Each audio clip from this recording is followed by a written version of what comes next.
Folks, let's talk about something that's making everyone a little antsy. You know that feeling when you go to the grocery store and the price of your favorite artisanal mayonnaise has suddenly skyrocketed?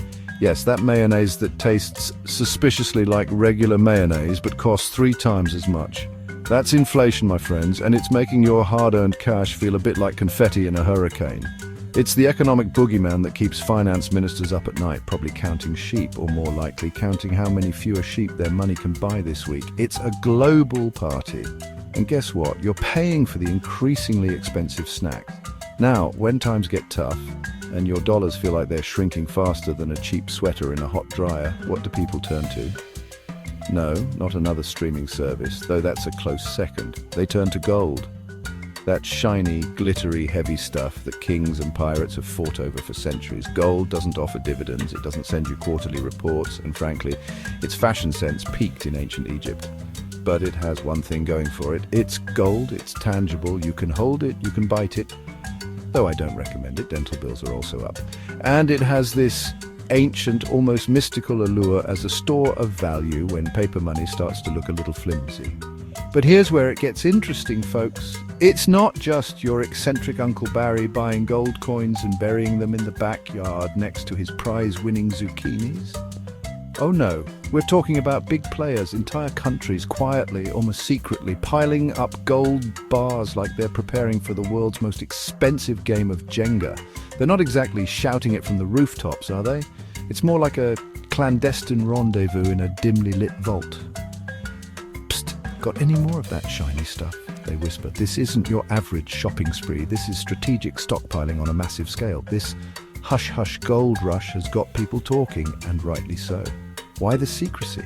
Are they expecting a global financial meltdown, or are they just really, really into Zhongjin heavy metal?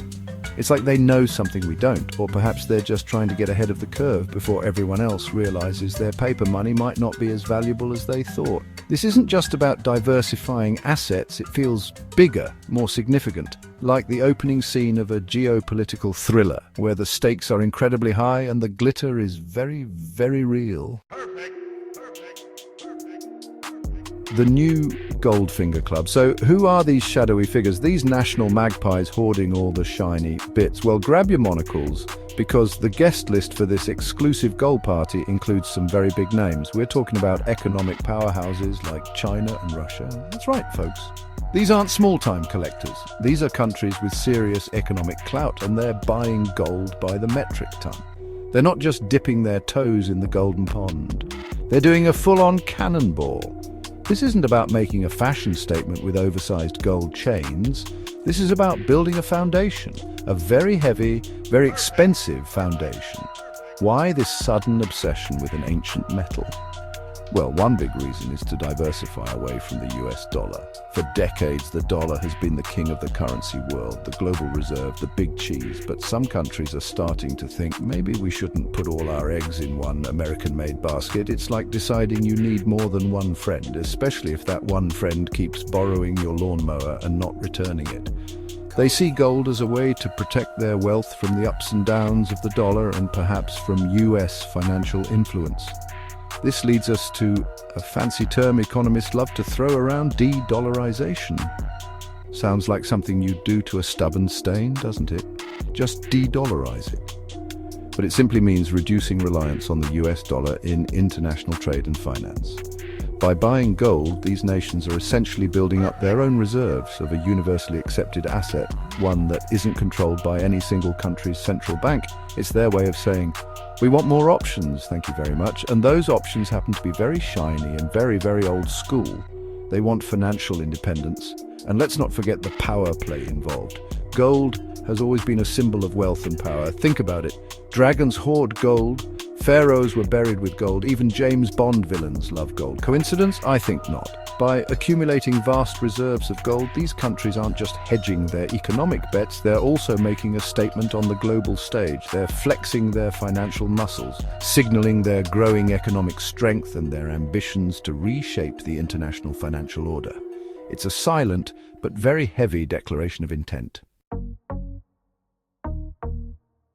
Now, this isn't the first time the world has seen a gold-grabbing frenzy when storm clouds were gathering on the horizon.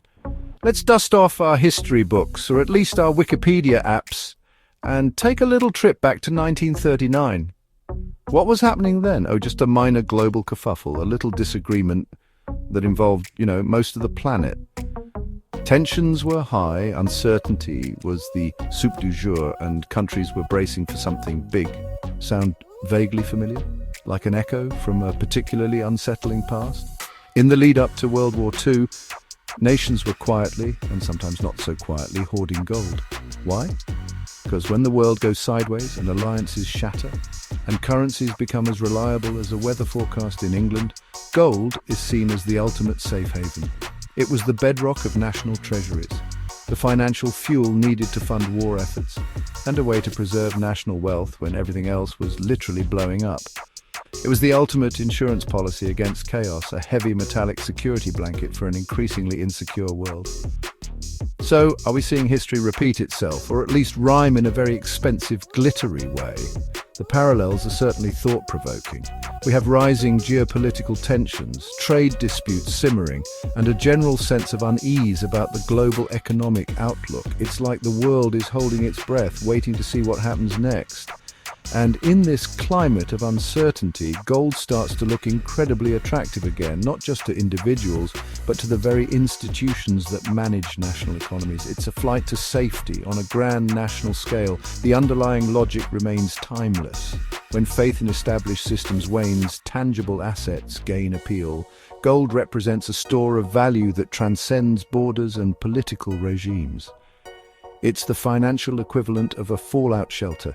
You hope you never need it, but you're awfully glad it's there if things go pear-shaped. This isn't just about economics, it's about psychology.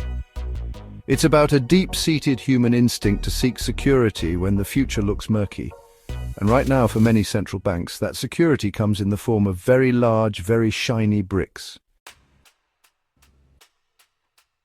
So what does this international gold shopping spree mean for our old friend, the US dollar? Is the greenback starting to feel a little green around the gills? Well, it's certainly something to keep an eye on. For decades, the dollar has enjoyed its status as the world's primary reserve currency. This means most international trade is done in dollars, and countries hold vast amounts of dollars in their foreign exchange reserves. It's been a pretty sweet deal for the US, giving it significant economic and political leverage, but this gold rush could be a sign that the party might not last forever. If major economies are actively reducing their dollar holdings and beefing up their gold reserves, it could, over time, chip away at the dollar's dominance. Think of it like the most popular kid in school, suddenly finding that other kids are starting their own very shiny, very exclusive clubs. It doesn't mean the dollar is going to disappear overnight, not by a long shot, but it does suggest a potential shift in the global financial landscape, a move towards a more multipolar currency world where the dollar has to share the spotlight and perhaps some of its privileges. The motives behind this gold accumulation are complex. A cocktail of prudence and power. On one hand, it's about wealth preservation, a sensible move in an uncertain world. It's like nations are saying, let's make sure we have something solid to fall back on just in case. But let's be honest, folks, it's also about power. Controlling significant gold reserves enhances a nation's economic independence and strengthens its negotiating position on the world stage. It's a way to project stability and resilience, and in the high-stakes game of international relations, that's a valuable card to hold.